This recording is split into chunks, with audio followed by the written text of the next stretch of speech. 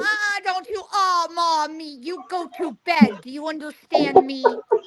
You go to bed. I go, no buts. Go to bed. I don't care. Go to bed. I never saw them, but I could hear them. Sure as shooting, I could hear them, and are they noisy? I bet.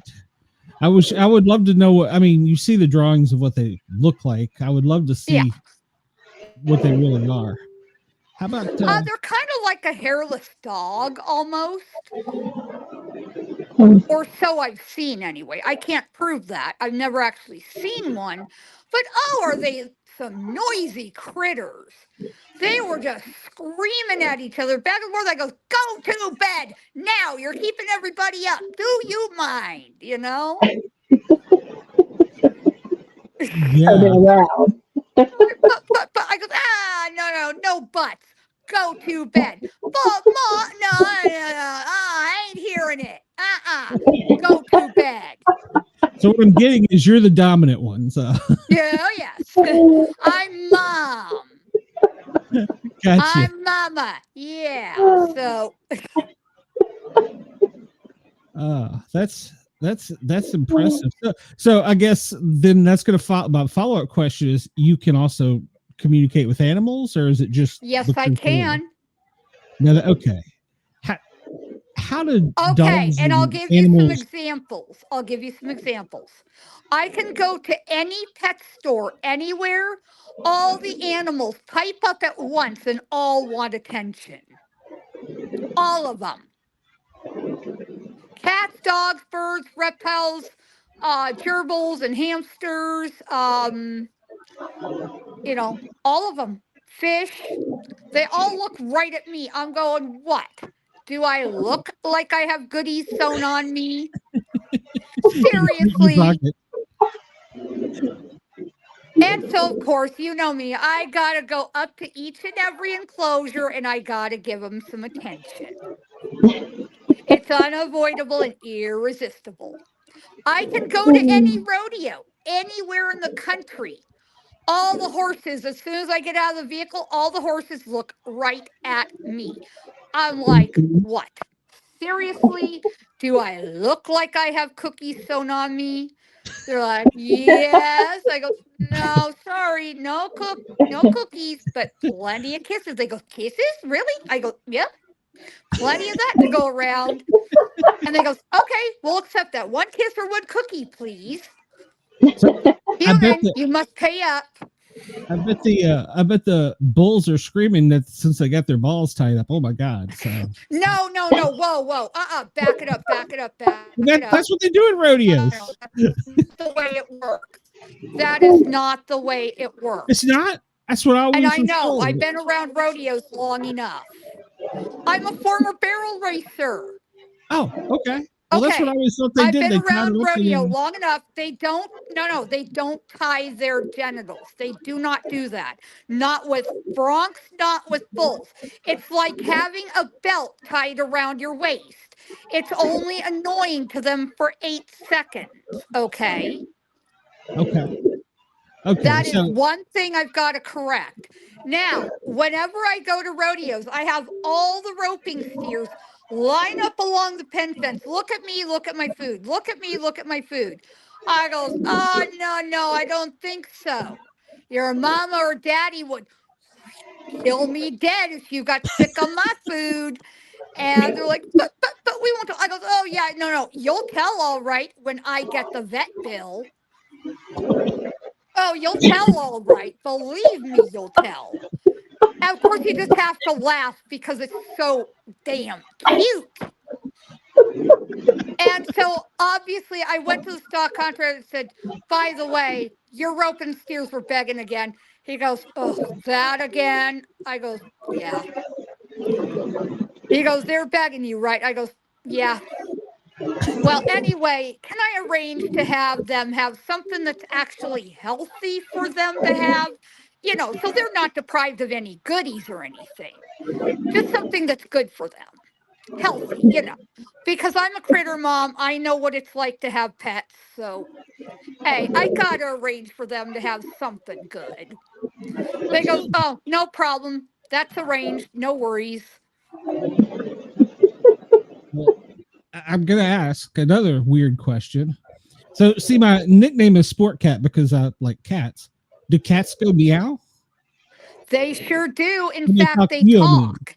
Well, cats don't just talk meow, meow, meow. No, they are telepathic. Did you know that? I was always told they were evil. No. Maybe it's just no. They get a little silly sometimes, but evil they are not. Okay. So, but they can communicate like we talk? Is that how it works? Yes. Or is it... Yes, they can communicate like we talk. Yes. Absolutely. That is wild.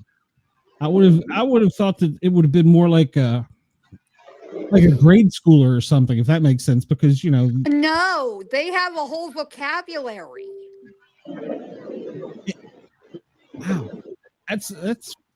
So did you have to learn all this, or was it just? No, I've known this all my life. I've always been able to communicate. Wow, that's amazing. It is. That is, and with your psychic abilities, does that also? I'm going to compare it to this. Don't get this wrong, but like a Superman has that he can hear everything in the world. Is that the way it is with psychic ability? You can. It's like you have to tune it out, like a radio almost. Sometimes, once in a while, yeah. I'll have to say once in a while, I just have to kind of tune it out. But moreover, the ancestors speak. They have a lot of good wisdom. Okay, your Wi-Fi broke up a little bit there. Okay, how's that? That's much better. But they have a lot of good wisdom. Always, always listen to the ancestors, y'all. Do it because you're going to get a lot of good wisdom. If I look over, kind of to my side a little bit, I'm not ignoring you. I'm seeing someone. I'm not out of the corner of my eye. No, I'm literally seeing someone. Oh, wow. You don't see anybody around us, or around me, more importantly. No, not for the moment. I can't see because it has a live and the live minute count in front of me, so I can't see you. Okay. I'm sorry. Well, I'm not very attractive. My mom told me I had a voice for or a face for radio. That's okay. Don't worry about it.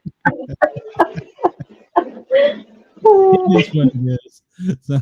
And plus, having cataracts due to diabetes, I can't see you anyway. Oh, yeah, the sugars will get you. Yeah, you got to be careful about that. Yeah, I have cataracts from diabetes, so I can't see you anyway. Goodness gracious. Well, what about other entities like aliens and stuff? ET. Aliens, I've never seen any, but I've seen UFOs. Oh, I have seen UFOs. Oh, yes. In New Mexico. Oh, my gosh. I have several stories. Me and my cousin and my ex-husband were going up to Colorado for something. And I look up. We're in the path between where we live and the place we have to go in Colorado. I look up in the path and there's a UFO, like literally, like overhead of my truck. I'm going, wow. I've seen a cigar-shaped one over Taos, New Mexico. I saw like round disc-shaped UFOs chasing each other across the sky over my then home in New Mexico. I've seen the Phoenix Lights when I was in Arizona. I saw the Phoenix Lights. That was an experience. That was really cool. Let's see what else.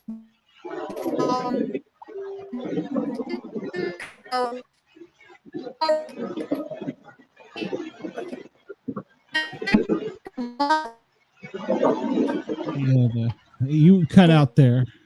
Last week we heard was the Phoenix Lights.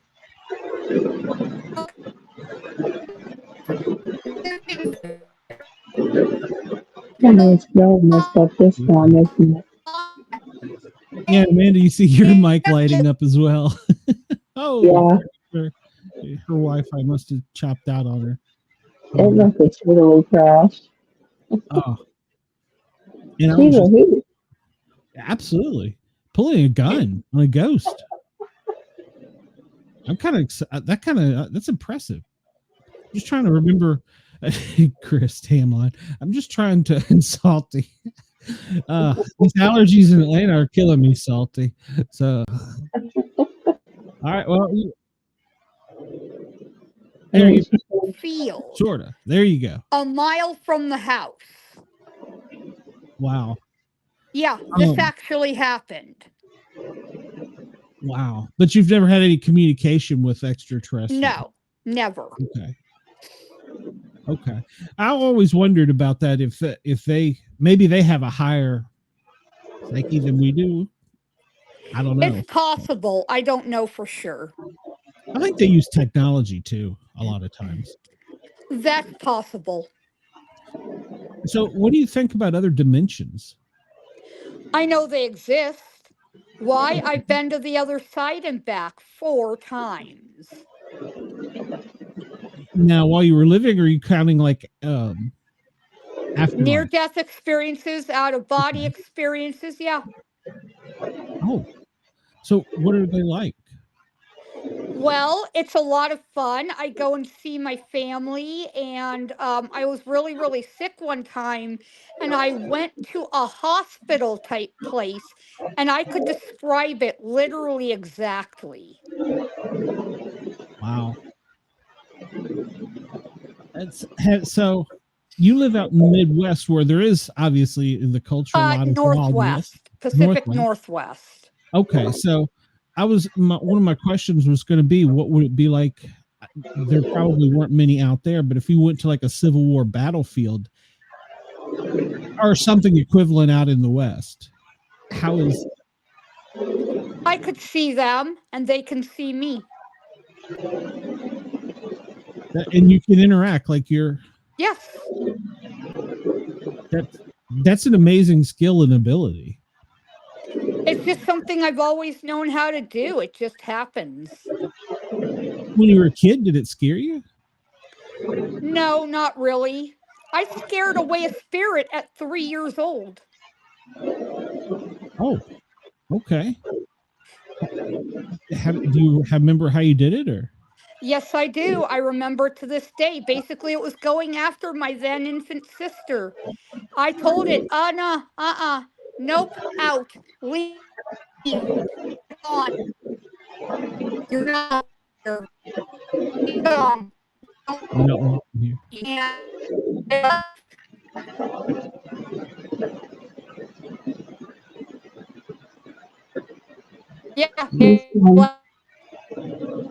Wow, that's insane. And it's insane that you remember back when you're 3 years old. I can't remember yesterday. Well, with are you able to predict or see into like the future or determine anything like that? Very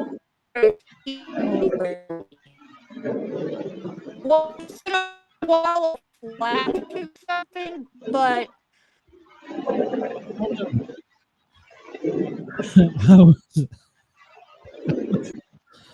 These damn allergies are killing me.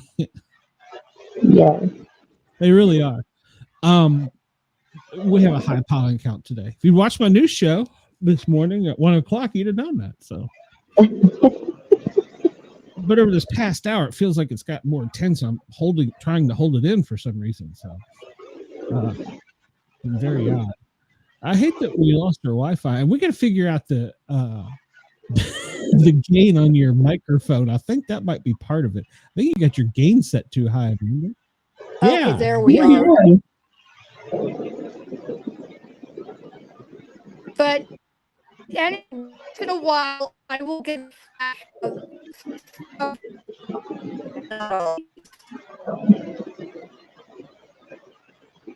yeah, your Wi-Fi went away again. Anything else I want to ask?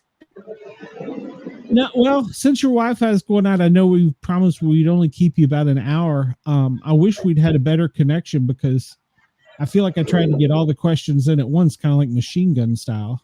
That's okay. I'm sure I'll have plenty more for you in emails or chat. If people wanted to get in touch with you, how can they get in touch with you? Okay, they can get in touch with me via my website. It is Maybe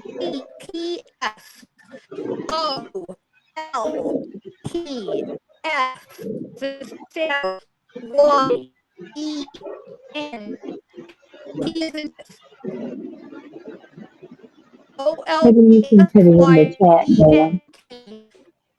Noah. Okay, I'll put that in the comments after the show so that everybody can look at it. Thank you, Melissa, for coming on. I appreciate it. 2017@gmail.com.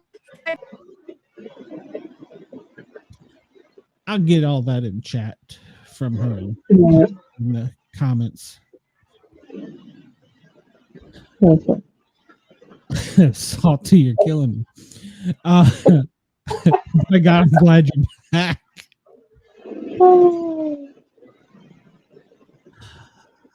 Well, so we've got to figure out your mic problem because that's going to be a thing on FM. We got to figure that out. I don't know how. Yeah, I'll have to play with the buttons here or something and see what we can do.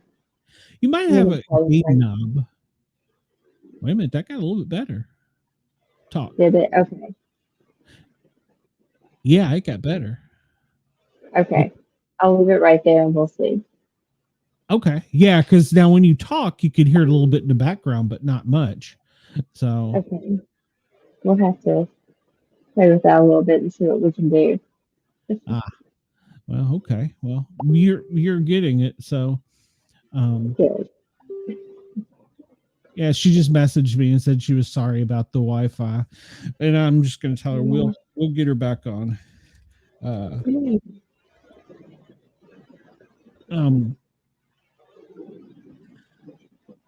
Yeah. So Amanda, what do you got going on here recently? Anything? We're back with Two Dark Witches, and of course, been working on getting us set up to go to Townsend, Tennessee.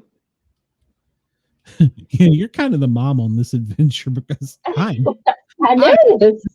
I'm totally I'm totally off my game. That's okay. You're like, can you get us registered? I was like, sure. They're like, okay. So let's see what all we need to do. But working, I volunteered for Scarefest for years, so I'm kind of used to all of this and used to them coming in and the questions they would have for me and getting set up and everything. So I had a whole list of questions to ask them for our setup and everything to make sure we had everything we needed once we got there. Because it's just a 1 day festival. So anyone close to Townsend, Tennessee, or if you want to come see us, it's May 3rd. It's really close to Gatlinburg, so it'll be a lot of fun. I'm looking forward to it. Thank you. All right. Well, our second guest, she's a little bit early, but we can bring her out since we had some technical difficulties. She is the Appalachian Witch, and Pat is her name. Welcome, Pat. How are you? Can't hear you.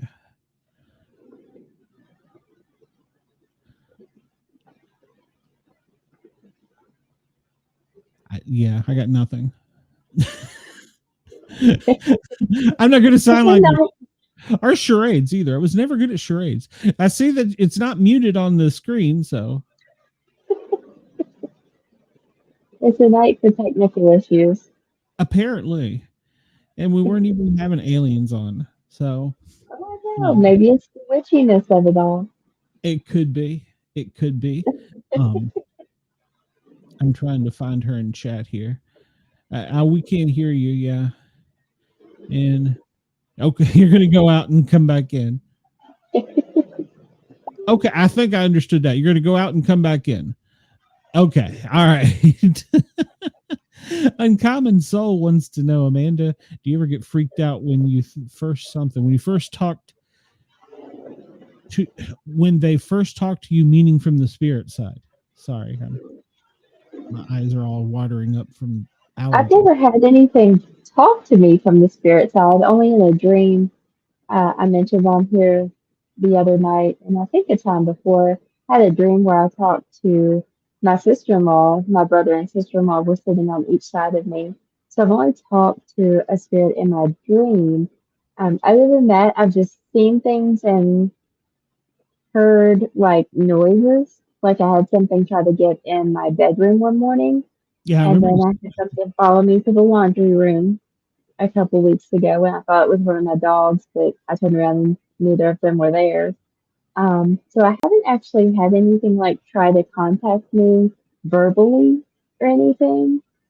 So nothing's really freaked me out too bad so far. I woke up crying from the dream after I talked to my sister-in-law who had passed. Not a fan. Pat, can you hear us now? Yes, can you hear me? Yay, yes. That was my fault. I hadn't checked the audio and it was clicked on the default, which is not what I need to get on. So thank you for your patience. It's all right. It's good to have you here. Yeah. It's good to be here. So tell us a little bit about yourself. That was poor English. Tell us about yourself. Well, I'm from Appalachia, and I will tell you that you know where in Appalachia somebody's from, because if you're from the mid to the southern, it's Latch, like in Latch. But if you're northern, if you're more towards Pennsylvania or beyond that, you may hear Appalachian. But most of us know it as Appalachian. So that's where I'm from, is the Appalachian Mountains.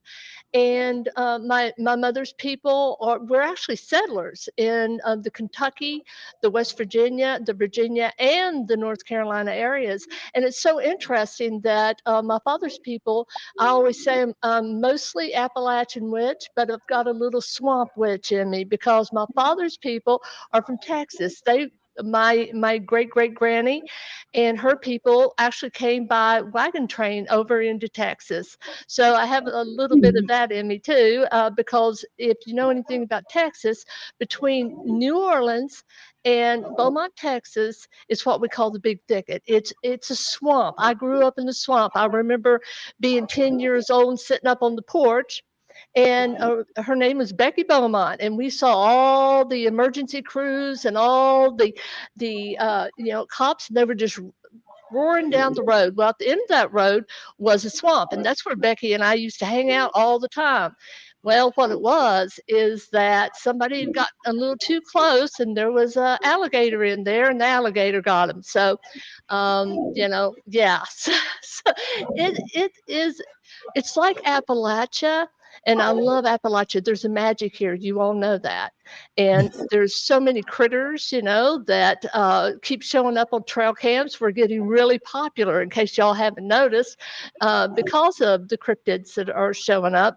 But so I'm an Appalachian girl. I'm a psychic and a medium. I am a consulting hypnotist. I'm trained through the National Guild of Hypnotists. Now, I will tell you that you don't have to have a license, and it's not overseen to be a hypnotist.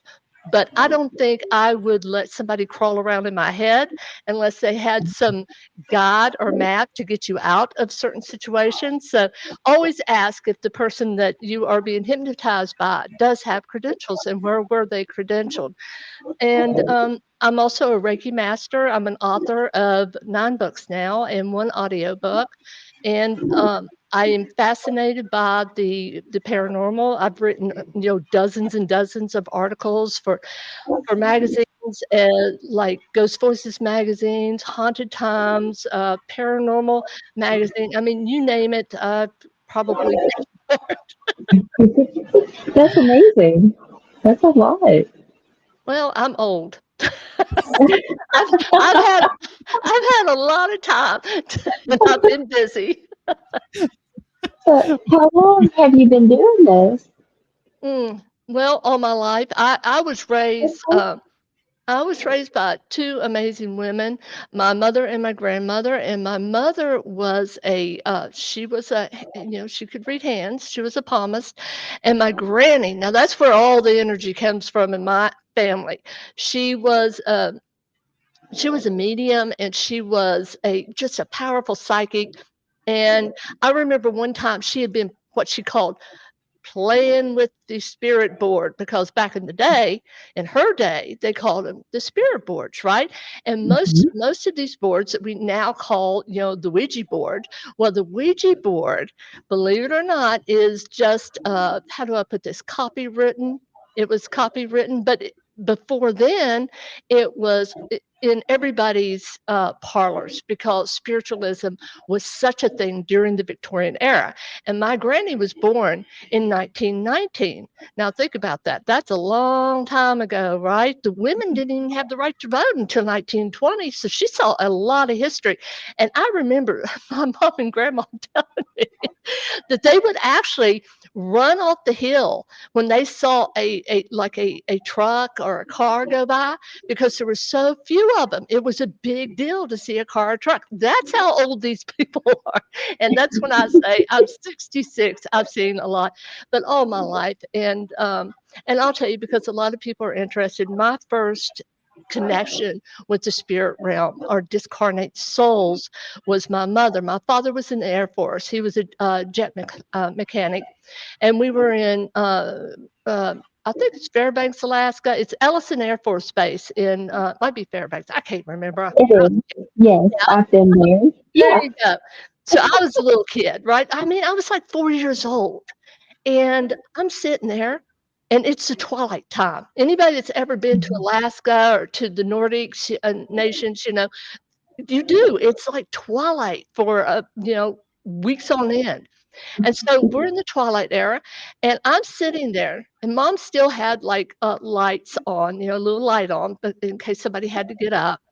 And I'm sitting there, and I will never forget, I saw my mother's doppelganger. It was really her soul, and I recognized it as her soul, and I saw it as her. And I saw her just float in and then over her body and then just settle into her body. So I was a very confused child because I didn't understand what was going on at that time. But I come from a family, one of the things that we're just naturals at is astral projection. And that's what she was doing. Of course, I realize it now, but I was very fortunate because I had these two women that were able to talk with me. And, like I said, Granny was working with the spirit board. One day, it's so funny. One day, Granny, she'd get mad at that spirit board and she'd say, I'm never talking to that old board again. And what had happened, my granny couldn't drive. Oh my God. Just sign, make sure you've got life insurance if you get in the car with Granny. So anyway, she had failed her test, her driver's test, innumerable times. And the spirit board had said, you're going to fail it again, but you will get your license. And so, she said, I'm never talking to this board again. It lies to me. So she went up to West Virginia. We were in West Virginia, Lewisburg, West Virginia. She got in with this. There's like 2 state troopers because it's Lewisburg, West Virginia. So she gets the same poor old trooper. And he takes her around the block, right? And she has to park. And he tells her, he says, ma'am, he says, you failed this test again, but I'm just going to go ahead and give you your license. So the spirit board did not lie to her. It actually told her what was going to happen. So that was my childhood, is what I'm trying to say. I grew up, my grandmother obviously was fascinated with anything in the occult. And the occult, by the way, the word itself simply means hidden knowledge. So she was fascinated with everything. And I grew up on the original, by the way, Fate magazine, when it was actually a big deal. It was in printed form. And so as soon as Granny would read that, I would read it. And then the reading material in our house was like things like Wonders of the World and Ancient Egyptians. And yes, we even had John Cavendish's The Black Art. So I'm a 10, 11-year-old reading about how to do the hand of fate, which, by the way, if you want to know, you go into a graveyard to where a murderer has been interred.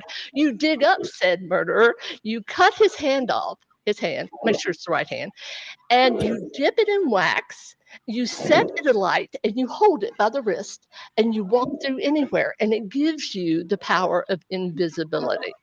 Yeah, that was my reading material. So from then to now, I have been fascinated by it. And like your last guest, I've just been privy to so much that it's hard to deny what your experiences are. In fact, I say that the only difference between a true cynic and one who has experiences and says this is real is the experience itself when you think about it. A cynic becomes a believer very quickly, my friends, when they themselves have an experience or experiences. It changes everything. Yeah, it does. I know that from the Bigfoot world, so yeah. So you're more into the cryptid end of this? Yeah, fascinating. I am. I grew up in 2 haunted houses, so I don't like things that go bump in the night inside. Mm-hmm. I grew up in a haunted house too, and I know exactly what you're talking about. Have you ever heard of we talk about dimensions, and have you ever heard of an expansion of space? It's an extremely rare paranormal occurrence, and it actually happened. Listen, let me tell you, I grew up in a tar paper shack in West Virginia, and we had a room that, now listen to this. Remember those old 1930s shipper robes, how massive they were? Okay, we had one of those in there. We had a queen bed in there. And then we had a 1930s vanity with the big round mirror, right? And still had room for a little table right next to the bed. I went back years later to that shack, and my jaw dropped. I could not believe it. There was not enough room in that room to put a twin bed. I mean, it was a closet. And it was fascinating because two things about this place. My grandmother and my grandfather actually cannibalized an old house called the Sam Hannah Holler House. Now, in that area, it was known as one of the most haunted houses, in the region. Everybody knew about the Sam Hannah Holler House, right? Well, we was Poe, and so nobody lived there. It was just a bunch of nothing at that time, and so they took pieces of it. They cannibalized it. So I guess they took some of that energy with them, right? And then here's another thing. When I was just a kid, I was probably about 12. And we ran out of water. We had no water. And so Granny hired a water witch, and he came in, and I'm sitting in there, and I said, "What's he doing?" And Granny said, "Well, Pat, he's a water witch." I said, "Well, what's a water witch?" And she said, "He goes out and he finds water." So I'm excited. So he comes back in, and I said, "Ooh, can I do it? Can I do it?" I guess I was excited and cute at the time. So he said, "Well, if it's okay with your granny." So I went out and I walked around, and I swear to you, I could not keep these, things from crossing. I mean, and when they did, he told me, he said, "Wow," he said, "that's exactly where it's at." Come to find out, we not only had water there, it was an artesian spring that ran directly under the house. So we have all of these, yes, we have all, and growing up in that house, I will never forget, we're all in the living room, and all of a sudden we hear an explosion in the kitchen. So we go running into the kitchen. There is a butcher knife right in the middle of the floor. I mean, geographically perfect. And then there is like an explosion of red everywhere. We have no idea, right? So Mom and Granny, man, I got to give them credit. They were the coolest women I ever met. They're like, "Oh, well, let's clean it up." It's like nothing to see here. It was so funny. So that's what that's what I grew up with. And so when I would have an experience, or when I would report something, or say I'd seen something, I didn't get closed down. Granny would start asking me questions, and then she'd start sharing information with me, right? So I wasn't out there lost and alone and afraid. I could always go to Granny, to Mom, and they would speak with me, and they never poo-pooed me or said the monster wasn't in the closet. Granny just wanted a description of the monster. I've always wondered if children could really see things, and we as adults tell them, "Oh no, there's no imaginary friend over there." Mm-hmm. Well, I think one of the worst things we can do, number one, is that, because what you've done essentially is said, "You're on your own, kid. We don't believe you. So you're on your own, kid." So now you've got a child that's terrified, has absolutely no information. In fact, yes. Oh, Yeah, you? I was gonna say that's Yeah. me. Yeah, everything was a demon. Yeah, everything was a demon. Yeah. Let me tell you something. It's not, and we know that. You talked about. Now, I will tell you that I have never had the pleasure, if you will, of personally engaging or seeing or interacting with what I would consider a cryptid. But I have. I just know that they exist. It's one of those things, it's like claircognizance, a clear knowing. These exist. And the reason I know that is I have had interdimensional kinds of experiences, right? So why wouldn't something? Why do we think that we are the kings and queens of the universe? There's nothing else. Yeah, exactly. There's so Mhm. much proof that there's other things out there. Yes, yes, they do. Well, again, it's the experience. I mean, I could sit here and be closed-minded because I myself have never seen. But let me tell you, I'm a writer, okay? I'm a writer, and we aren't exactly known for, sitting out in the middle of the woods 2 miles from home, right? You see what I'm saying? Okay. I'm usually in behind a keyboard somewhere. Now, don't get me wrong. I love the Appalachians. I go out in the Appalachians, but I'm out by dark, okay? There's an Mhm. energy. You know this. There is an energy there, and it is palatable. It vibrates. It undulates, because it is so powerful. And there are energies, and I consider myself an energy person. So I have things like discernment of the soul. I can look at someone. Sometimes I will see things from your past, things that have happened to you, or things that will happen to you, right? But most importantly, I see into your soul. I see into your heart, and I can tell, whether that person is good, bad, indifferent, trying, spiritual, non-spiritual. I mean, those sorts of things. And so when I'm out in the woods, I'm connecting with maybe something like that, maybe Bigfoot, Sasquatch, Yeti, whatever we want to call this creature, right?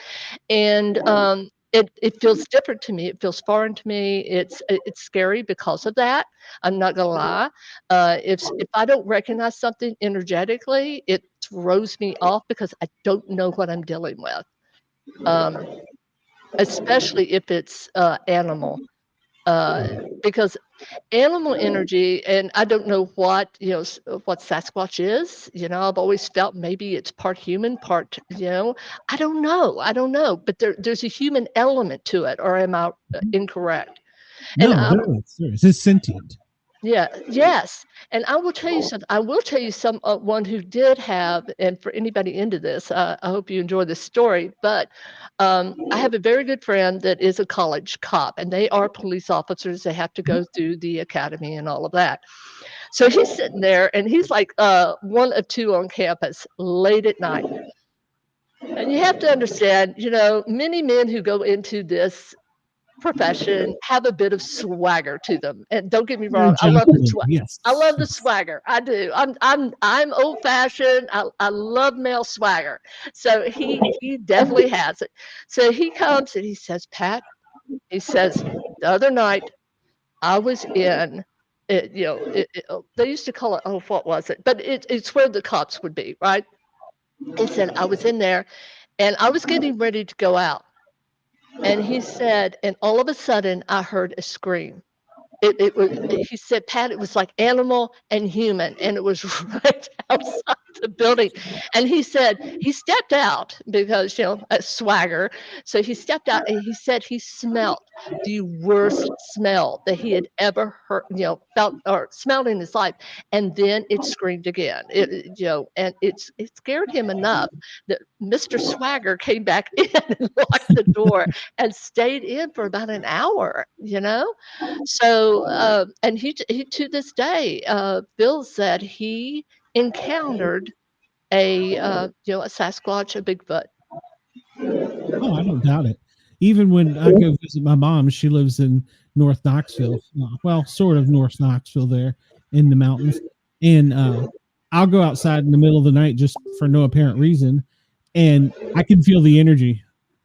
I mean, it's just like dead. And then there's a large predator in the area. The air is heavy. You can just feel it. And I have a respect for her. I'll be like, all right, I know you're out here. You can see me. I can't see you. Well, let's keep it that way. So Yeah. Well, and I have noticed, and this isn't being misogynistic or anything like that, but there are a lot of men who are really interested in cryptids. And I think part of it is, we do have people going out and staying in the woods again, and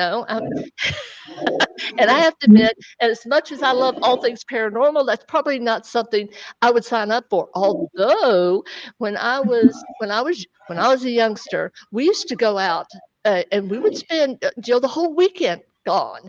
And I will never forget. I woke up one day and we were by a creek, and I felt something like warm on my face, right?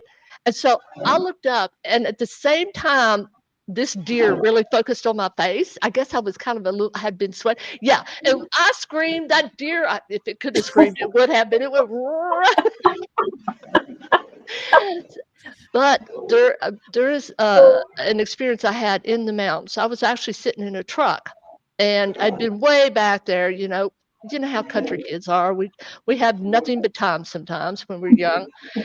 And we're coming down the mountain. We stop, and I see a mountain lion. This is not a bobcat. Its tail was above the hood of that truck, and there's not supposed to be at the time any mountain lions, but that was a mountain lion. It was a beautiful example of one too. It was a big old one, but yeah. So there's all kinds of things out in those woods.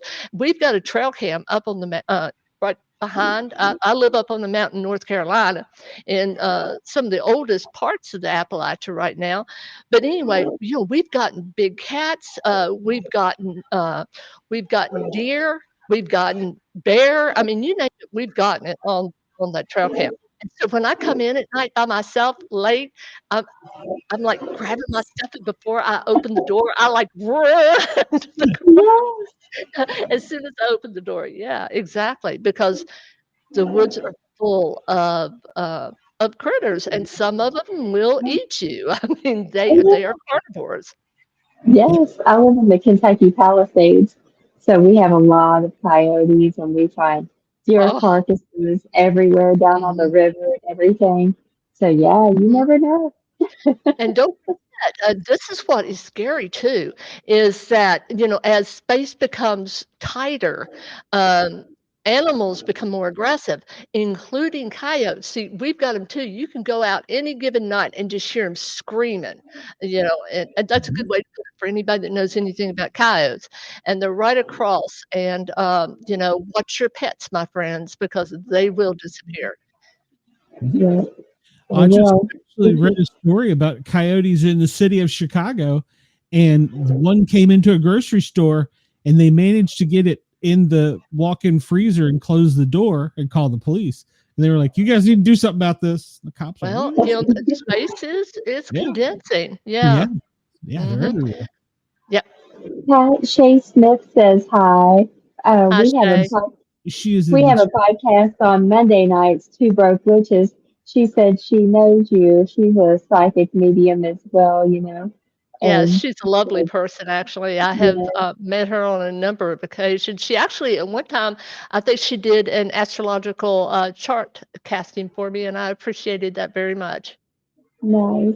Yes, I love Shay. She's on the Monday night podcast with me. We're Two Broke Witches.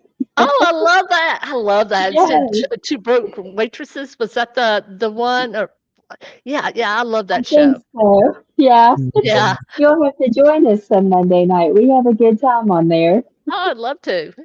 Yes, that would be That show, I great. don't get to talk. I just push buttons. So, Well, you're talking now well, I mean, yeah, they On allow me Monday to night, tonight. on Monday nights. Yeah, but Okay. on Monday he's nights, on I feel Monday like night button person. oh yeah, I'm Oh, we just a have a lot button of pusher. fun. We do. Um, Oh, love you, so Shay. what I asked the other guest about Mhm, aliens. What about mhm. ETs and aliens? What do you think about that? Okay, I'm gonna tell you. I actually was writing, I think, for Paranormal Magazine at the time, and I was actually sent to the. It was in Arizona, Phoenix, Arizona. Anyway, it was the International UFO Conference.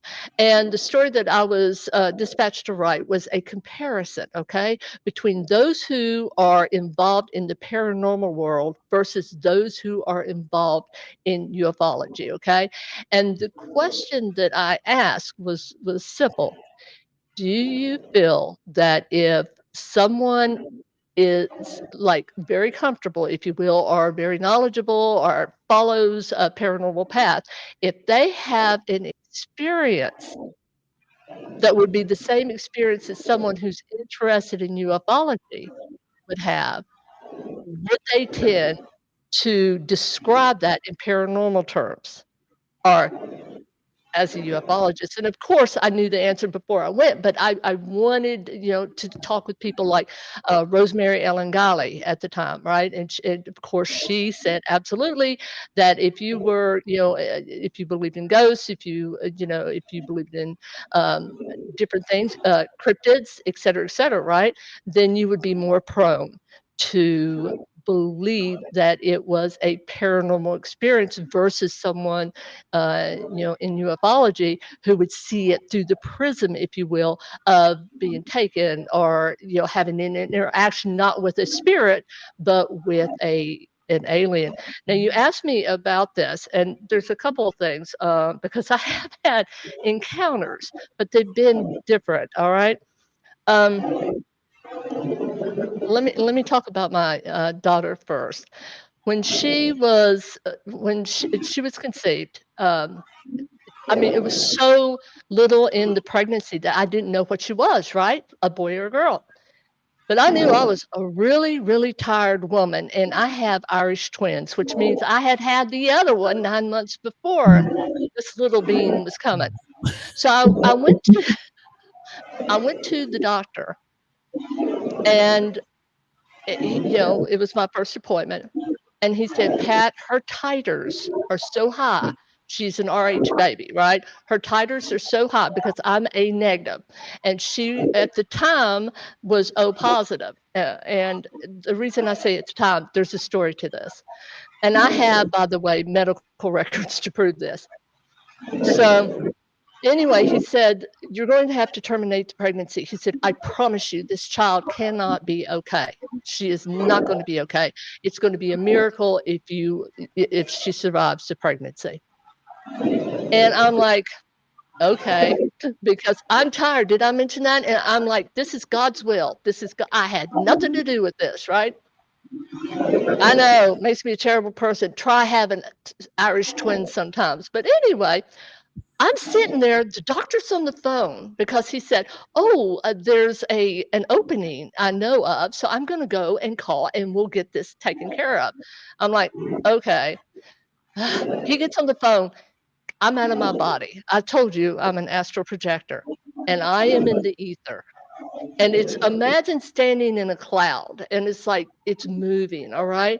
And I look over and I see this woman. And she is, I know, laugh all you want. She's dressed in a toga. And I remember she had this beautiful honey-colored thick hair, and it was braided. And all she said was, she will be fine. She will be fine. This is my first, I had no idea what this child was. So I'm back in my body, right? And he's off the phone. He says, good news. He said, I've got the room, the operating room. And I said, no, we can't be doing this. And he said, well, why? And I said, just can't do it. I didn't want to say, while you were on the phone, I was in the ether. And the spirit spoke with me, right? You have to keep that to yourself. Oh, my goodness. So fast forward, I'm at 7 months. The titers are out the roof. It's so bad that I have to go and have blood work done every 2 weeks throughout this pregnancy. So I am sitting in a hotel room, 7 months, I think 7.5, somewhere like that. And I'm getting ready to go to the Medical College of Virginia to have an amniocentesis to see how bad it is. And I get a phone call from the doctor, Dr. Glover. This man was 74 at the time. He called me. He said, Pat, he said, I've canceled the amniocentesis. I said, you canceled it? I said, why? He said, Pat, he said, her titers are perfect. It's like her blood type had changed in your womb because she was O positive, I was A negative. And he said her blood type it's like it's changed from positive to negative. All right. So I have this baby whom I love very, very much. And I'm so happy I have her. And she's 3 years old. She's 3.5, between 3 and 3.5 years old. And she's on my mother's front porch and she's pointing up at the sky. And so my mother went out to see what the fuss was about. The door was open, obviously. I mean, she was watching her. Went out. looked up. She said, Pat, she said, I almost passed out. She said there was this cigar-shaped craft above this kid's head. She said it was as big as a football field. I mean, it was so close, right? And so mom, of course, scoops the child up and into the house and then reports it to me later and said she went back out a few minutes later and it was gone. Well, fast forward. Now she's about 10 years old and she's on a swing. And she goes running in and telling my mother that, there's this saucer shape and it was above her. So I don't know what her purpose is, but there is a purpose here. And yes, I do believe in aliens. I'm an astral projector. One time I will never forget, I was coming back into my body and I woke up, which is very rare, okay, for astral projectors. And I'm above the door frame. I mean, I can see my own room. And I'm told, a voice tells me, do not look to the right. All right. And you have to understand, spirits don't sit there and we just don't whoop it up and have these conversations. It's messages. But I have like almost perfect at the time peripheral vision. Okay. So as I'm coming back in, I see these little creatures on the other side of the bed. I know. And so I see them there. And then as soon as my head touched the pillow, it's like I was out. But I remembered all of this the next morning. I do believe in aliens. Absolutely. Again, good grief, the hubris we must have if we think that we are the only ones in the universe, right? Now, I had a strange experience once. I was getting ready for bed, and it's like all of a sudden the room got dark, and then it was like a spotlight. What can I say? It was like a spotlight, and this little creature, it was like a dark creature, but very humanoid, okay, was sitting on my table next to the bed. There wasn't anything on it. It's like he was just sitting there, and I got the feeling that it was a he, right? You just know things. And then all of a sudden, he's just sitting there, and I'm just staring at him. He's looking over at me. And then all of a sudden, it gets dark, and then back to the normal light again.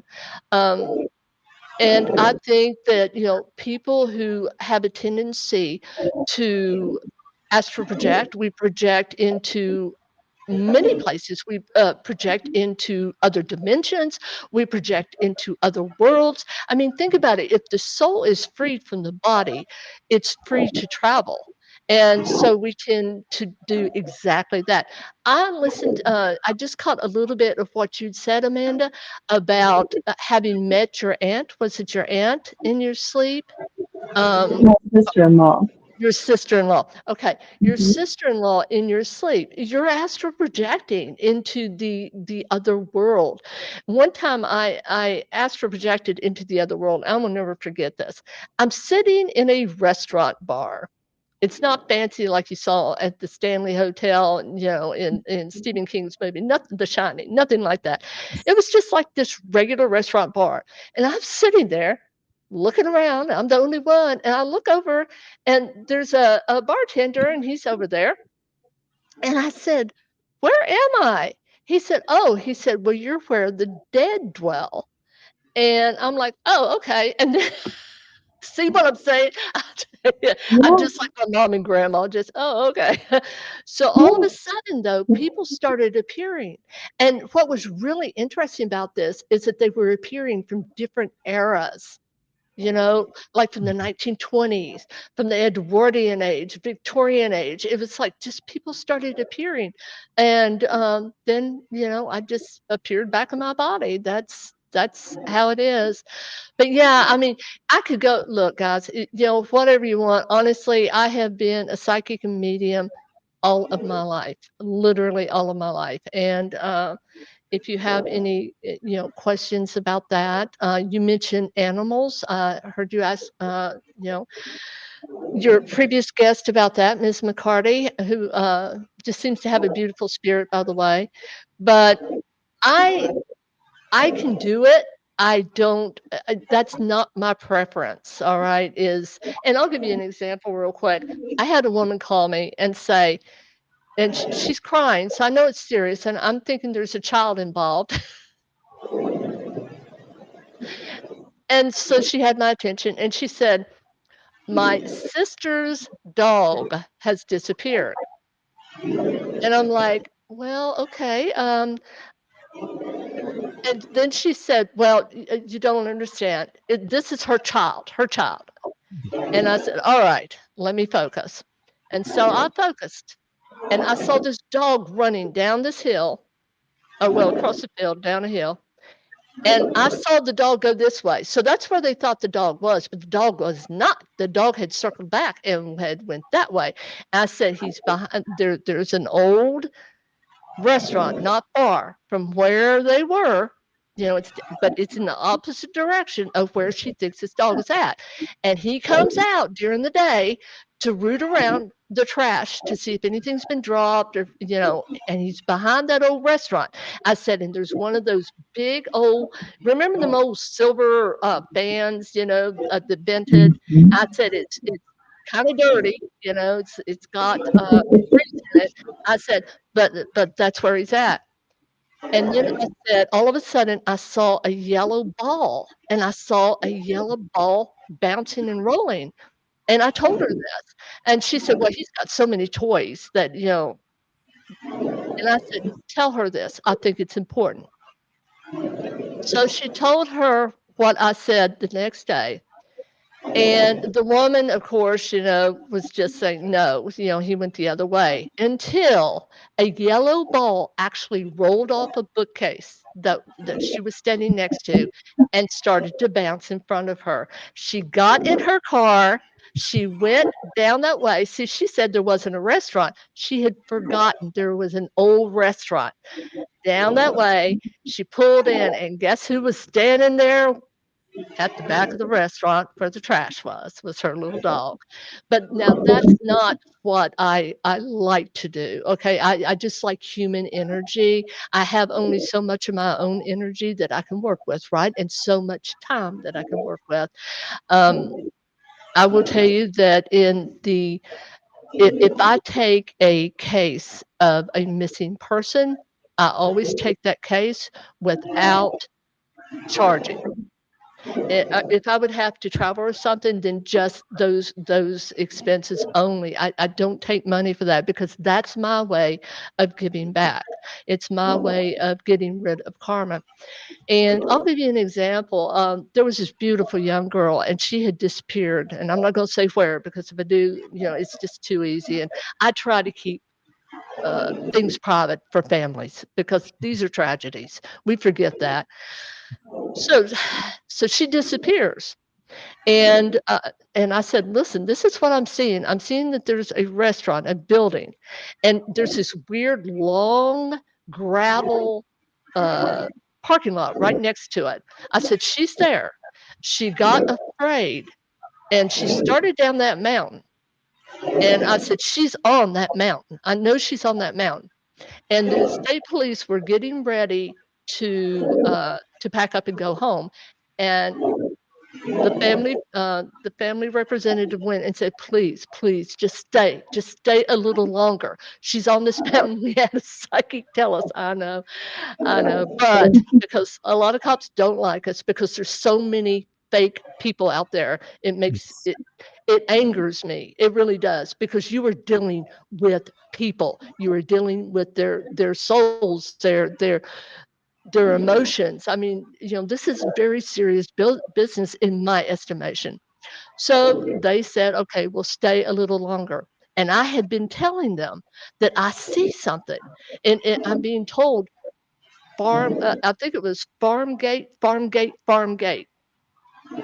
Well, they found her just a little later, and she had went through the only opening on that mountain, and it looked like a gate. If you looked at it, it looked like a gate. And she landed right at the fence of a farm. And I had actually used the name too, and I swear I'd have to go back and look at my notes. I'm terrible, but had actually identified the name of the farm. So that's the kind of things that people like me do to try to help individuals. I will tell you one thing too before I give it over to you again, and that is I have never felt pain from a child at the moment of death when I'm because I channel energy. All right, I experience what other people experience, and I call it shadow death. Sometimes like if I'm doing like this, like I was doing with one reading, her mother had died of throat cancer, and I wasn't even aware I was doing that. So I tell people to watch what I'm doing, right? Watch my hands. As you can tell, they have a will of their own. Anyway, there was a little boy who had disappeared where was it? Oh, Pulaski. And I will never forget this. I went over to my friend's house because I always want to have witnesses, all right? Because you can say anything on your own. Get a witness. And I will never forget. Well, it wasn't Pulaski. There were two, but I'm gonna go to another one. Okay, I'm sorry. I'm ADHD. So there was this little boy that disappeared right in the middle of winter. Well, at the beginning of winter, but it had started snowing. And I ran over to my next door neighbor. She was an EMT and knew a lot of people, in the police and all of that sort of thing. And I told her, I said, listen to me, this little boy's missing. He's going to be found dead. I said, and the reason I knew that is I saw snow, and this was before he was found, and I saw like a dark jacket, and I saw snow on that jacket, okay? And I knew that he would be found before or right after the snow had stopped. And he would be found in an area that had already been searched. That's what was distinct about this. And I will never forget that night, the sheriff got on and said, that he had been found, and that he didn't admit to that night, that he'd been found in an area that hadn't been searched before. And I looked at my husband and I said, why is he saying that? Because that little boy was found in an area that had already been searched. The next day, the sheriff got back out there and said, oopsie, my mistake. We had already searched that area, but unfortunately, we had not found the child at that time. So, that's the kind of things that we do. I always question people who do it so glibly, and maybe it's a good thing, because when you have a family in front of you, and you know that the words out of your mouth are going to matter, and you can traumatize people, try at least to make sure that you're as close to right as God is going to give you those answers for, right? One of the things that I started this show for, obviously, was Bigfoot, because I'm a huge Bigfoot person. But I've always been fascinated. I grew up knowing my grandfather as a child, but he died at a young age, he died when I was at a young age. Okay. All right. Can I tell you something? All Sure. right. Do you ever feel him? Okay, because when you ask Melissa, do you see anybody? I looked at you and I said, there's a man with him, and and he was so close to you that he had his hand on your shoulder, and I thought, he knows this man. Nobody even has to, so yes, you just all you need is somebody to say, yeah, you're right, and you're right. And you feel this energy, he's decided to be a guide for you. Yeah. Sometimes, like I said, he died when I was like 3. I still don't know how he died. No, but it's a family secret. He may have been bad at poker and got shot. I don't know. But well, I mean, I don't know. Well, it's interesting when you say. I remember he smoked. I remember he smoked Salem's, and every now and then the house next to us is abandoned. The lady is up the hill. There's no way. I'll smell cigarette smoke, and I'm like, okay, I know what this is. So yeah, well, he's just, it's his way of letting you know he's there. That's it. And yeah, he's just decided to be a guide for you. He's probably, you must have had were you the first grandchild or grandson? Yes. Yeah, Yes. that's what I'm getting. So you see, you have to understand, you are his immortality on this earth, okay? You are mini him. And so, so he didn't get to guide you like he would have loved to have done, right? So he's doing it now. That's what he's doing. Okay. All right. Well, that makes sense. And like I said, I've always been curious about how he died, why he died, because I was so young. Well, yeah, I will tell you, whenever you said how he died, I'm not being shown exactly how, but it's like I'm being shown still, like a flash of still. So I don't know if it's a knife, which it kind of reminded me of, or if it's something else. But I would say that that whatever occurred, at the end, there was metal involved. All right. And if we were doing a reading, I'd focus more and get more from him. But this is what is popping. Okay. No, that's fine. And then the other part of the story is I was a paramedic firefighter for many years. And Amanda, you're going to have to hear the story again. I'm sorry. We responded to a call. We came in as the second unit as backup. And as I am going down the driveway, my sergeant had ran past me. The driver's behind me. This is in slow motion to me at this point. Right. There was a voice in my head.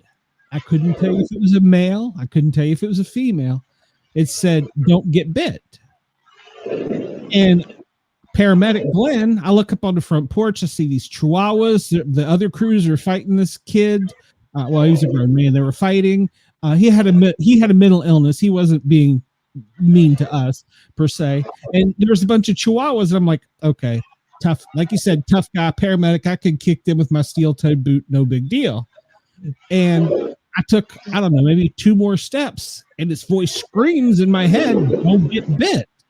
And once again, I'm like, what the, and I'm looking around, and all I see is these chihuahuas. And I'm like, okay, still the jocular Glenn. I'm going to punt them with my steel-toed boots. I'm going to give the guy some drugs, knock him out, and we're going to all go out of here happy. About that time, a pit bull grabbed my left hand, and she got me 3 times before I realized it, and she basically ended my career. Right. So that was another thing I've always wondered, what in the hell and who in the hell was that in my ear? Well, it was definitely one of your gods, and that's it's rare to hear a voice raised. Usually, and not preaching at anybody, but in the Bible it says that God's voice is a small voice, right? It's a small, quiet voice, and so usually when we're guided, that's what we're getting. So is the message, and you have to understand that God gave us free will, right? So you had free will to go right on in there and get bit. I'm a slow learner, I'll tell you that. But you were being told, don't do this, right? And see, that's what people like me and you all and other people who are guided, we learn to trust that God. If this were to happen again, would you listen to the voice? Yeah. I just wish you'd said it a little quicker, or maybe been a little clearer. It's behind you, dummy. Well, that's not. No. What it is, it's about having faith. Okay, it's all about having faith. If I would hear my spirit guide say something like that, trust and believe that I would stop whatever I was doing and I would be aware of my surrounding, because remember when I said spirits don't sit down and have big conversations with you? If any, now I shouldn't say this because somebody might have that telephone to heaven, but when I get a message, it's a message. I have my spirit guide, my main spirit guide is angelic. Angels are not conversationalists. Angels deliver a message. They have a purpose. They deliver it. That's it. And but so what I'm saying is those are the kinds of messages that I would get, right? Like you, right? Don't do this. And so when you get that, don't do that, because you do have free will. Oh yeah, I learned. I was like I said, a learner. But it did tell me two other things afterwards, because I'm looking down at my hand and it said to me, it's only going to hurt for a little while, which was true. And then it told me, the last thing it said, by this time I'm now arguing with it. I'm like, why do you tell me it's behind me? And And of course, they're still fighting up on the front porch. There's a guy, the cops are running past me. So, there's all kinds of shit going on. And it said, everything's going to be okay. And it was correct. The voice was correct. I survived. I had 3 surgeries. I got use of my hand, and of course, I became a number to the fire department. But everything was okay in the bigger picture. So, but yeah, it sucked. I was a slow learner. I will be the first to tell you that. So my listeners will tell you that I've said that many times. So. Well, I will tell you, I have, and I know that I don't want to. How do I put this? I don't want to upset, pit bull dog lovers out there, but that is a dog that really does terrify me. It does. The energy is so powerful, and the physical energy. It's like I know that it's something that if it went left, very few people would be able to control it. These are powerful creatures. Oh yeah, I have But one. just like children, you don't know how they've been raised. You don't know if they've been raised to fight. You don't know if they've been raised to be, someone's baby. I have 2 pit bulls, and of course, they've been raised to be just precious babies. Yeah. But a lot of people do train them to fight and be mean, so you never know. No, and you don't know a dog's past either. Like, I had a friend that had adopted one, and it was the most precious dog. It really was, until the one moment it wasn't. But she had adopted the dog, and the dog had suffered trauma. The thing is, we have 2 big old dogs. Let me tell you, I have 300 pounds that sleeps with me at night. I have 150 pound. Now your husband's going to be upset. Well, no.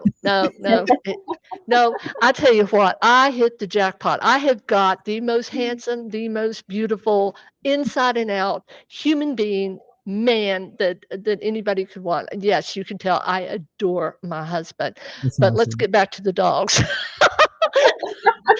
Let me tell you, when I first met him, we met online. I will never forget. He put, I have a dog. No, 2 dogs. I have 2 dogs, and they might sleep with me. Ha ha, like it's a joke.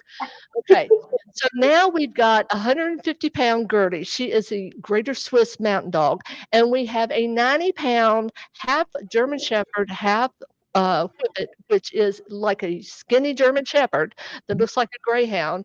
And yes, we all squeeze. And listen to this.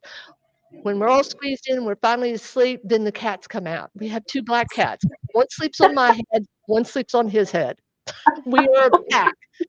I have to change our sheets every 2 or 3 days. It's so bad. Yeah. My wife was just Same mentioning here. What's that? Yeah, I grew up around animals. I'm an animal lover. My uncle was a veterinarian, and I used to spend summers with him as a child, going out on large animal calls, and of course, learning things. And if I hadn't been so poor at math, I would have probably went to veterinarian school. Instead, I went to paramedic school. But yeah, anyhow. But yeah, so no, I've never had a fear. Even after that, my wife's got a pit bull. I have a healthy respect though for them, and I've seen children and other people be attacked by them. You never think it's going to be you. That's the same if you walk out on the street and you get robbed. You never think it's going to be you. So, but yeah, I should have listened, and next time I will listen. I guarantee you that. Yeah, you're being guided. I mean, we got Grandpa with you already, so, and you probably have another guide or 2. Most people do. And here's what's really interesting: as you build a relationship with that guide or those guides, it's a faith thing. It really is. It's having faith in what they tell you, and being somebody who, like, I'm a messenger. One time, see, I would have loved to have been a spiritual warrior, right? And so when I was young, I went to my spirit guide and said, "Hey, I'd like to be a spiritual warrior." And the message I got was, "You are a messenger." And I'm like, "Know your place, Pat." Oh gosh. Well, our other guest earlier said she knew her role already in life, so it's pretty similar. You know you're a messenger, so. Yeah, and like I said, I was just so fortunate to have my mother and my grandmother, and so there was never any like bumps in the road or anything. It was just like, wee, you know? I mean, things happen all the time. My grandmother worked at Denmark State Hospital. Now, way back in the day, Denmark State Hospital was tuberculosis hospital for colored people, as they used to call things, in Denmark, West Virginia. So we're on the elevator, my sister and I. Now, we're making friends with two little kids that are doctor's kids of someone that works there. So they say, let's go down to the morgue. And we're like, yeehaw, because that's what little kids do. So we're down in the morgue and they're pulling out the drawers and stuff, you know. And we're like, okay, yeah, we're going now. Yeah, it was a dark room with drawers. And so we got on the elevator, my sister and I, and a Black doctor got on with us. We will never forget that. He was very distinguished. You know, he had an energy to him and just as solid as he could be. So we're looking at him. He looks at his clipboard. He looks over the clipboard. He acknowledges us with a tilt of the head. Then he goes back. Well, we get off and we go and tell Grandma that we had met the Black doctor on the elevator. He seems really nice. Granny's staring at me and she's saying, Pat, what Black doctor? We don't have any Black doctors here. Well, this is what's really interesting. They had, you know, it has had many lives in those buildings. And so it was being recreated. And I forget what its last recreation was, but they had people in who were rebuilding the inside for their use. And they were reporting the Black doctor in the elevator. And I thought it's actually online. If you Denmark State Hospital, you know, Black Doctor Ghost or something like that, it will come up. And just fascinating. So yeah, it's just, it gets to be so much a part of your life that you really don't think about it. It just is what it is. It's my life, right? And just like it's, you know, something that would be common to you becomes just kind of commonplace, even though it's uncommon to others. Yeah. Well, I mean, I'm a crazy idiot. I run into burning buildings, so yeah, I get it. Yeah, well, the swagger. Yeah. Yeah, I get it. Well, and you're exactly right. I mean, that's something that wouldn't be normal to me, right? And you, when you're running into those buildings, you know what to look for.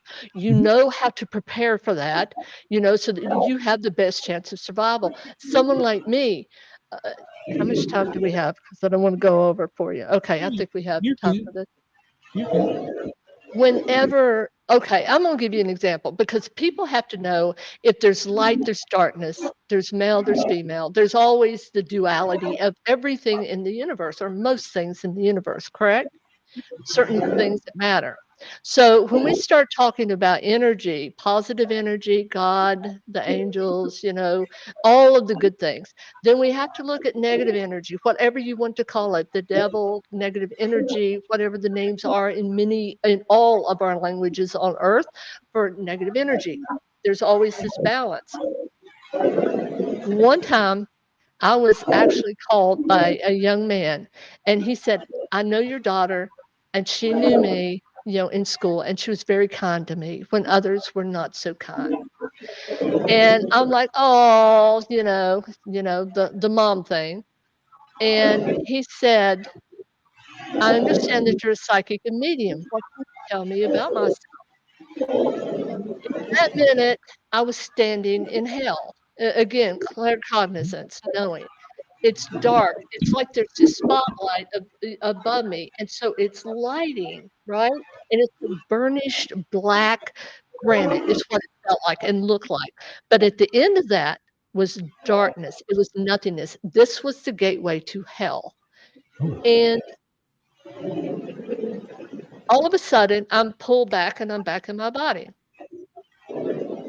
And he said, he said something and it clicked something and away I went. I was back in hell standing there. This time though, there is a dragon's head that comes out of the void.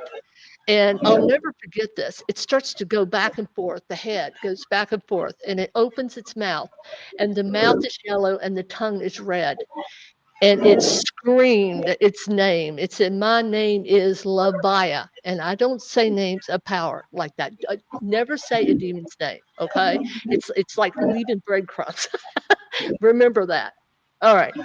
So I was clicked back in, and he said, "Oh," he said, "that makes sense. His sigil is under my bed." A sigil, for those that don't know, is a magical symbol that represents something. In this case, Levia. At that second, I'm back in hell again, and here he is. He's like this. He's the supplicant, raising of the arms, and he deliberately falls back into the void. And so the mom and me took over and said, "I can save him." Yeah. So I went to my spirit guide and I said, "What can be done?" And there was nothingness. See, again, they're not great conversationalists. For me, no is no answer. Okay. In other words, this is above your pay grade. Do not interfere. Do not get involved. But I did. Because I was a mom and I thought I could bring this young man over to the light. And so he called me like every day, every other day. He was constantly calling, and I was telling him, "Oh, you have to be aware that you can change things that may have happened in the past as far as your reactions to them. Don't be angry. Do things that's going to make you a better person." And you know what I'm saying? All the things. Well, this went on for months, and all of a sudden he says, "I'm going to Whitesburg, Kentucky, to a restaurant bar, and I'm going to draw sigils on the wall and cover them up and trap souls." And I said, "Oh, don't do that. You don't want to do that, right? Because if you do, consider this, your own soul will be permanently trapped. Do not do this." And so I forgot about the conversation. And a month or so later, I get a call from Whitesburg, Kentucky. You can't make this stuff up. I get a call from Whitesburg, Kentucky. And it said, "We want you to come and do a gallery reading at a restaurant bar here." That's what it is. And because I have ADHD and I have already left all the information behind, didn't put two and two together. And I said, "Sure, I'll come up." I went up to Whitesburg, Kentucky, and walked in, and I felt the energy, man. It hit me really weird. It was just so weird and off. And it was like nobody had ever heard of a gallery reading, including the person that had booked me. I'm like, what is going on here? So these are good people. I mean, these are my people, my Appalachian people, and I'm not going to disappoint them. So I sit there from 7 o'clock at night to 4:30 in the morning reading. Guess who my last read was? Yeah, little feller had come out, I guess, to wish me a grand bon voyage.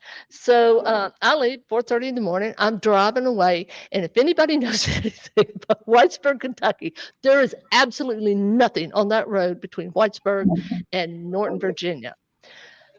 So I start driving up the road, and I see something out of the. Remember, I told you that good vision, peripheral vision. I'm like, what is that? So I look over. And I when I see negative energy, it looks like a small, like a hurricane, only black. Okay, that energy and it's swirling, it's masked. I'd never seen anything like that in my life. Never have I seen anything like that in my life.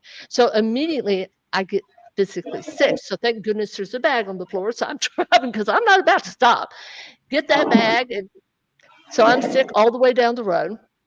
And then all of a sudden I look over and it's not there. And I'm like, okay, then, Well, I drive on down the road, few miles, and there is a straight piece of road, maybe 3/4 of a mile or so, right? Guess what's at the end of that road? I'm telling you, this is an archangel, okay, one of the fallen. And I am like, holy Hannah, I knew I was in trouble. And so I prayed. I said, I did it in a moment. I said, "God," I said, "divine energy, your daughter is going to die tonight." Because I knew that claircognizance that if I went through that energy and I did not have divine intervention, I was going to die that night. And all of a sudden, it was like thunder, like this, and then this crack of lightning. And then all of a sudden it was like everything got super, super, super white, right? And when I woke up, I was miles down the road, still driving and still sick. And that young man never contacted me again. Now, years ago, I was told it was not my place to read about devils or demons or angels, that I had to have faith, right? And so I really don't have a large knowledge of those sorts of things. And so I asked a friend of mine who's a demonologist, I said, listen, I said, what happened here? I am confused, what happened? This young man has not called me not once since then. And he said, Pat, he said, that night, this young man had sent to collect you. And it was thwarted in the attempt. And when it went back to him, it was not happy. He said, when you work with demons, you get, it could be very, very ugly if there's a failure. And so that's how I know it was him, because he never called me again. So yes, ladies and gentlemen, there are energies out there. Be aware of that. Just don't go running out because it's a cool thing to do now, and open yourself up. That is insane to me. And I'm telling you, I think that's why we're seeing some. But if you look at especially seers, psychics, mediums, people who work with the spirit realm, if their heart isn't pure in it, if they really haven't been led to it, if they have no protection, so to speak, you can start to see mental illness develop. I don't know. That's why I always say, before you go out, before you do what you think you were destined to do, make sure that you have some help from the other realm, because going it alone is not something I would recommend to anyone. I agree. Lots of protection needed. Yes, always. Well, Pat, yeah, we're keeping you over too. Tell everybody where they can get information about you, buy your books, all that good stuff, because we want you to pimp yourself too while you're here. I mean, obviously. Well, alrighty. I hope I don't get in trouble for this after that word there. But anyway, no, I'm kidding. If you want to find my books, you can find them on Barnes & Noble. You can find them on Amazon, online retailers around. Believe me, they're everywhere. My latest book, let's see, I got a couple. Actually, this is my latest book. It is Lunar Manifesting, and it is Moon Magic, Mirror Magic, and the Witch's Ladder. If you're interested in any kind of magic, this is probably one of my favorite books, which is Appalachian Granny Witch Magic. And the reason is I usually write as a journalist, because I was a journalism instructor at a college, and also worked as a journalist. So that one's more personal. And then, because I have to mention it, this is a book of poetry. I love poetry. This is called Boneyard Voice, Poems and Photographs from the Edge of Darkness. And it's actually, modeled after the old graveyard poets, and then fast forward to Edgar Allan Poe. So that sort of thing. So those are three. So if you want to get a hold of me, you can go to my website, which is Pat, and it's under, the thing, bizarre O'Keefe. I'm sorry, O'Keefe.com, or go to my photography site, which is PatO'KeefePhotography.com. Okay, we'll try and put that all in the after show comments too. And we did have one of our regular viewers ask, Pat, are places haunted or are people haunted? Hi, Salty Dog. And I saw your hi. I was going to say hi back and just didn't get to. I think it can be an either or kind of thing. I think that there are people that are haunted. Think about it. If I always wondered how somebody like Ted Bundy could sleep at night, because I would be seeing those people. But you have to understand that Ted Bundy is a psychopath, and for someone like me, that means that he's literally soulless. When I encounter a psychopath, a true psychopath, and don't forget, psychopaths are extremely successful in places like business. They're scions of business because they'll do anything to get ahead. Religious organizations, they often rise to the top, the very top. They will do things that other people will not do in order to assure their own success. You know, we've got people in law enforcement and the military. Those are the big four. They love to go for those kinds of positions. So if you have a lack of soul, so to speak, or a lack of conscience, a lack of anything dealing with spirit, divine force, then you probably aren't going to think about that. But as far as people being haunted, I think you can be haunted. I think that it's definitely up to the spirit whether or not they're going to haunt you. So it can be more than just, the house is haunted. A spirit can be drawn to you. And there's actually, I wish I could remember the name, but there was a man way back in the day, and I think it was the Today Show, and he worked with a monkey. It was back in the day. Anyway, there are some people that say that this man was literally haunted to death. So, he may have been the first man who was. So yes, I truly do believe that an individual can be haunted, because think of this: you have items in a house that can be attached to spirit, right? An item. So why not a human? And one more thing. I had a friend who had a daughter who was going to adopt a child. And I will never forget this. She told me, she said, Pat, she said, I think my house is haunted. I said, do tell me what's going on. And she said that she went by the little girl's room and she heard voices in the room. But when she walked into the room, the little girl was in the middle of the room. Her eyes were rolled back. Her hands were out like this in supplicant position. And as soon as she walked into the room, nothing. There were no voices. Now, this is interesting. I want to explain this, all right? Whenever I went to visit one time, she was 9 months old. She was sitting on a table, and all of a sudden, there's, like I told you, dimensions of time and space. Time flipped, and I saw this woman as she was in her last lifetime. And I was told by spirit, she chooses not to change. She would destroy all of those within her sphere. And so I'm hearing, and this woman's looking at me. I mean, we have locked eyes now, and I can tell she's very blousy. Someone that's just about self and what she wants, and will hurt anybody to get what she wants. And I mean, low level stuff like hanging out at the bar and leaving her kids at home alone when they're 2 and 3, that kind of stuff. So anyway, all of a sudden, she puts her hand on this salt cellar, and it shoots a massive salt cellar, and she starts to push it off. And I hear it's like down a corridor or a hallway or a tunnel. Don't you do that. Don't you do that. And all of a sudden, that thing went flying off the salt cellar. And when it hit the floor and bounced, it broke. It broke whatever this was. It was like back together, time and space. And so I told my friend, because it's the claircognizance, I said, if she stays for, I think it was 1.5 years with your family, there will be 3 people who will die in your family.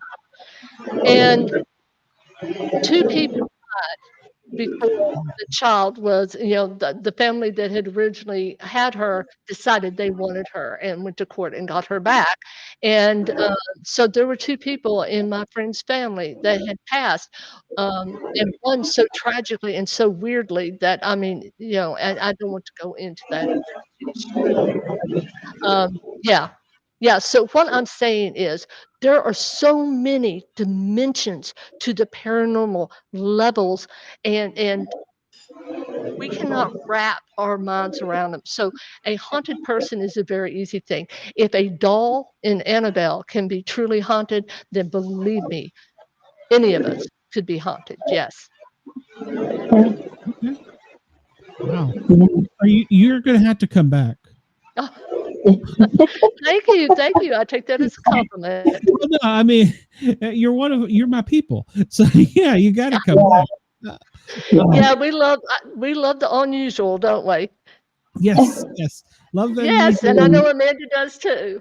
We're Yeah. from Oh yeah, Shay the and I are mountains. already like over here chatting about having you on Monday night. There Okay. you go. I look forward There to it. you go. All right. All right. Well, I'm gonna let you go for tonight because it's late and I told you about Not an hour. everyone. But we will have you back soon. The girls may have you back even sooner, but you're welcome. You've got to know there's very few people that have an open invitation. You have an open invitation. Anytime you want to just pop on, just let Oh, me know. thank you So so much. yeah, you can find us on Facebook. If you see something that looks interesting, let me know. I'll kick Amanda off for you. It's not that big of a deal.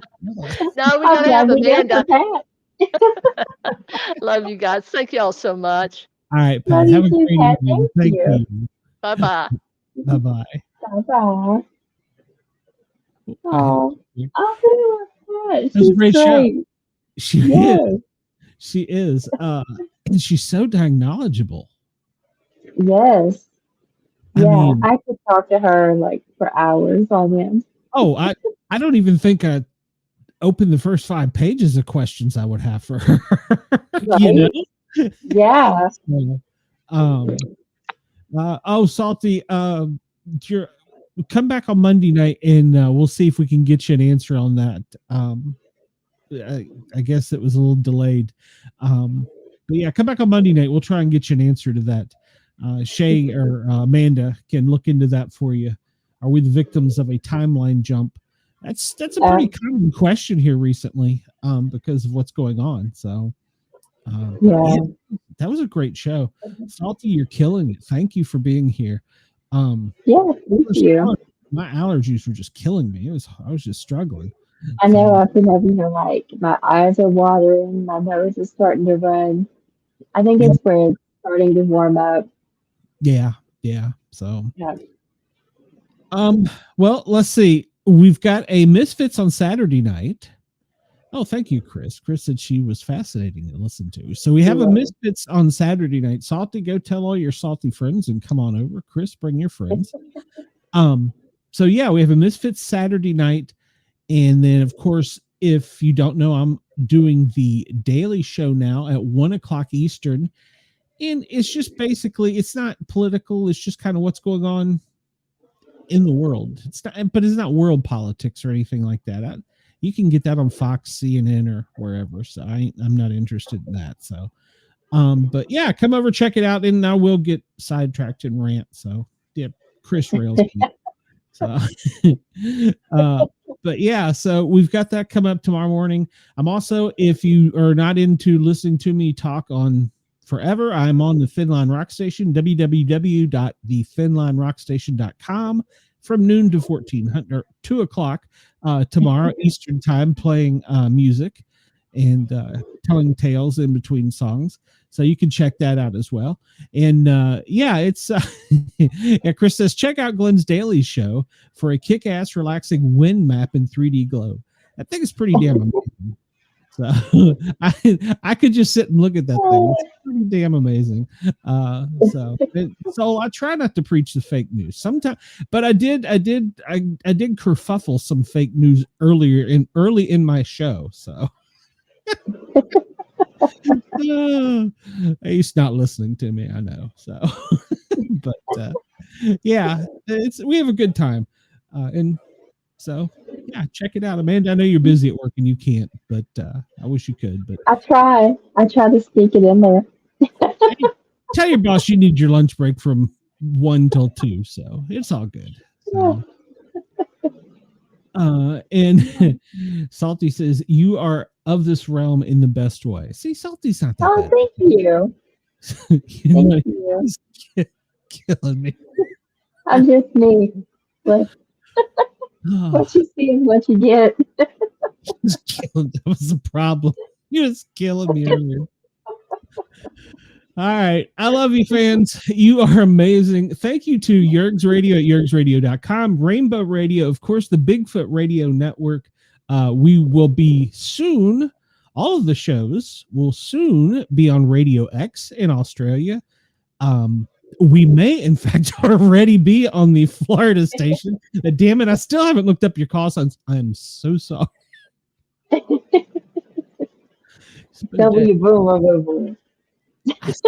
You guys want it? You're supposed to keep me on chart, keep me on task. But yeah, so thank you to them. Yeah, that's bad. We're no longer partnered with WEJY, so we left them. So, but we are still on WRFN. I don't know that this show will make it to WRFN. Amanda, we've got to get that noise fixed. Holy cow! Is it still happening? Oh my God! There are times during the show it was so loud in my headphones. So yeah. Oh no. Yeah, so this one won't make FM. Yeah, this one's not going to make FM. I can't edit that out. It was so loud. Oh my gosh. You can go what we were hearing on Monday night, I could actually hear, but I'm not hearing anything right now. It literally, like Chris said, it sounded like a lion. It really did at times. So that's weird. Yeah, go back and listen. To go on here and try to test it out or something. Yeah, play with it and figure it out. We'll figure it out. But yeah, we got to get it figured out for the FM station and for UX. So Salty, thank you. He loves soul. I'll give you your phone number if you want. Just message me. All right, guys and gals, we are out of here. Anything you got to say, Amanda? Join us Monday night for Two Broke Witches. That's right. Make your plans for Townsend, Tennessee. We'll be there May 3rd. Come hang out with us. Sounds good.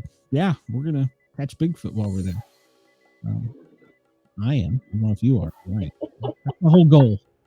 Going to interview him. I told you about a new camera for this just to test it. Oh, that'd be cool. Yeah, the instructions are in Chinese. It's got like 12 buttons on it. I'm like, what the?